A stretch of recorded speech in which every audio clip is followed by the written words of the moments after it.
Hello children, welcome to Kids Story World. Today we are going to read The Large Family, Mr. Large in Charge by Jill Murphy.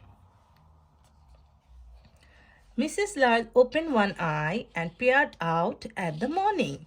She forced open the other eye, dragged herself out of bed and set off downstairs to the kitchen, where Mr. Large had kindly started the children on their breakfast. "You look gusty, dear," said Mr. Large. "Don't say that to Mummy," said Laura indignantly. "Mummy looks beautiful," exclaimed Lester. "Boo fool Mummy," cooed the baby. "Yes, of course, Mummy's beautiful," said Mr. Large. "I mean, she doesn't look well. Are you feeling all right, dear?" "As a matter of fact, I don't feel too good," admitted Mrs. Large, "but I was going to take them all to the park later on. Then there is the shopping and the lunch, and there is—" "Well, you don't have to worry about any of that," said Mr. Large. "It's the weekend, so I am in charge. Go on, back to bed with you. We will take care of everything. Won't we, kids?" "You bet," yelled Lester. Mrs. Large trudged back upstairs, clutching a nice hot water bottle, and sank back into the bed, which was still warm. "What a treat," she said. Downstairs, Mr. Large was organizing his troops. "Right, man," he commanded. "We are not all men," said Laura. "Oh, you know what I mean," said Mr. Large. "Well, troops, then. All right. I will take the worst task. That's the washing up. Lester, you can tackle the hoovering. Luke, picking things off the floor.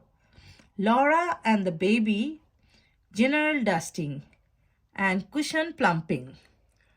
Quick march. 1, 2, 1, 2. Off you go."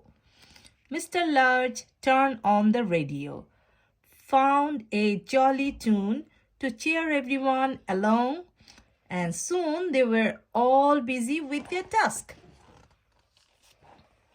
Upstairs, Mrs. Large was jolted back from the brink of sleep by astonishing amount of noise blasting up through the floorboard. She listened anxiously for a while, but could soon tell they were mostly happy noises. So she waved a pillow round her ears and decided to ignore it. Mrs. Large had just drifted off to sleep when she was rudely awakened by the baby, who was giving her a through dusting. "Sorry, ma'am," yelled Laura, rushing in and grabbing the baby. The baby began to scream and hang on to the bedclothes so that they both fell over backwards. "This isn't proving very restful, Laura," said Mrs. Large crossly as Laura disentangled herself and the baby and attempted to bundle the bedclothes back onto the bed. "Mummy, huggy," screamed the baby. "Want my mummy, big huggy now." Laura stuffed the baby under her arm and wrestled her out of the door. "Don't worry, Mom," she called as she closed the door behind them. I will take her down to Dad. Don't want Dad? Blow the baby. Want Mom. Want my mommy. Mrs. Lodge rearranged the mangled bedclothes and snuggled down, feeling decidedly jungle. Suddenly, there was an almighty crunch from downstairs, and the Hoover stopped abruptly. The bedroom door opened. The Lester looked in. It's all right, Mom. He reassured her. Nothing broke. It just sounded bad. Luke's head appeared round Lester's knees. That's right, Mom, he agreed. Nothing to worry about. You just go back to sleep. Everything is under control. Mrs. Lodge was finally dropping off when Mr. Lodge crashed open the bedroom door. We are all off to the park now, dear, he announced. We will get the shopping on the way home. Then we can bring you up a nice lunch.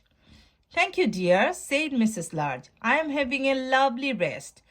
Mr. Lodge beamed and blew his wife a kiss as he backed out of the room, closing the door very quietly. At last, Mrs. Lodge dozed off. What seemed like 5 minutes later, she was wakened by a smell of burning. Just then, Laura put her head round the door. Dad said not to worry about the smell, she said. He's getting the lunch and he wants to know if you'd like some. What exactly is it? Asked Mrs. Lodge nervously.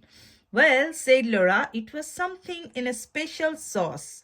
But Dad just had a little look at the football on TV. Well, it was quite a long look, actually. So now it's cheese sandwiches.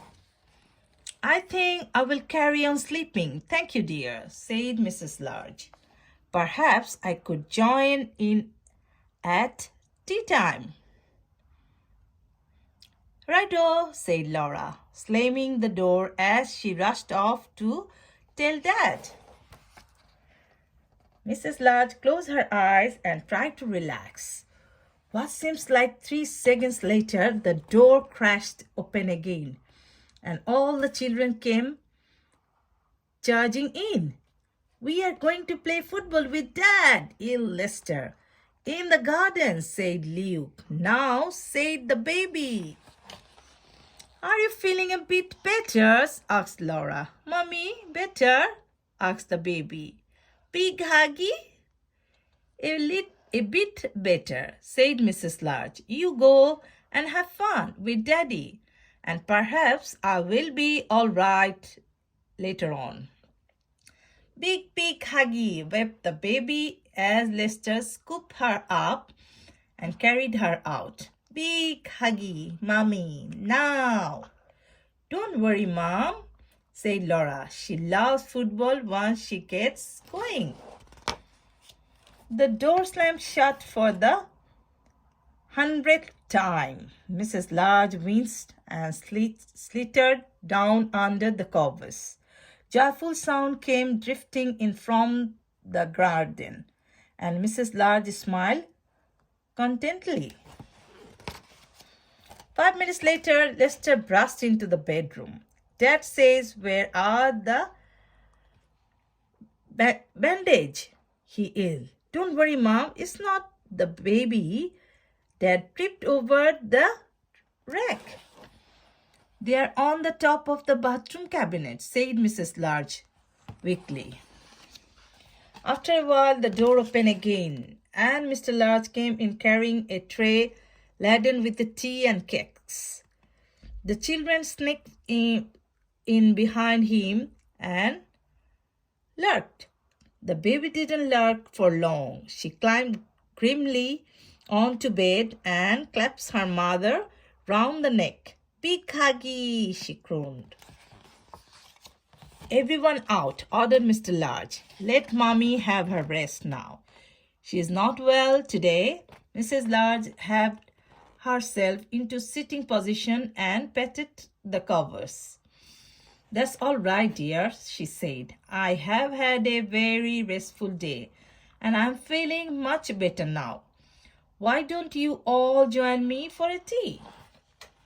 Well, if you're sure, said Mr. Large, and everyone piled on to bed to tell Mrs. Large all about the day she would missed. That's the end of the story. Children, if you want to hear more, please subscribe my channel. Stay happy and healthy. Bye.